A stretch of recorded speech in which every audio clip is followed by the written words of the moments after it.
ጌታ ከኢየሱስ ክርስቶስ ጸጋና ሰላም ብዝት ይበልላችሁ። አሜን። ዛሬ ቀኑ 12 ነው፣ 6ኛው 2018 በዚህ ቀን ላይ ሕያው ነው የኢየሱስ ስም እያለ 12ኛውን ክፍል በኦሪት ዘጸአት ምዕራፍ 3 ከቁጥር 10 ጀምሮ በማንበብ ሕያውነቱን አሳያቸዋል። በኢየሱስ ስም አነባል። አሁንም ና ሕዝቤ የእስራኤልን ልጆች ከግብጽ ታወጣ ዘንድ ወደ ፈርዖን ልካለሁ። እግዚአብሔር ነው። ሙሴም እግዚአብሔርን ወደ ፈርዖን የሚሄድ የእስራኤልን ልጆች ከግብጽ የማወጣ እኔ ማን ነኝ አለው። እርሱም በእውነት እኔ ካንተ ጋር እሆናለሁ፣ እኔም እንደ ላኩ ምልክቱ ይህ ነው።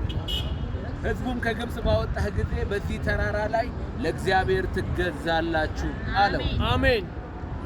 ሙሴም እግዚአብሔርን እነሆ እኔ ወደ እስራኤል ልጆች በወጣው ጊዜ የአባቶቻችሁ አምላክ ወደ እናንተ ላከኝ ባልኩ ጊዜ ስሙ ማን ነው ባሉኝ ጊዜ ምን እላችኋለሁ? ስሙ ማን ነው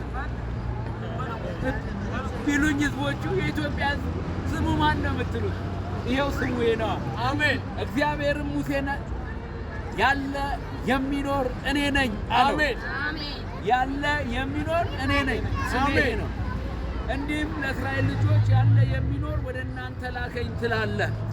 እግዚአብሔርም ሙሴን ደግሞ አለው ለእስራኤል ልጆች እንዲህ ትላለህ፣ የአባቶቻችሁ አምላክ የአብርሃም አምላክ አሜን፣ የይስሐቅ አምላክ አሜን፣ የያዕቆብ አምላክ አሜን ወደ እናንተ ላከኝ። አሜን። ይህ ለዘላለም ስሜ ነው። አሜን። እስከ ልጅ ልጅ ድረስ መታሰቢያዬ ነው። አሜን። የእግዚአብሔር ስም ሕያው ነው። ኢየሱስ ስንል ሕያው ነው። ያለ የሚኖር ስም ነው የምንሰብከው። አሜን። ለዚህ ስም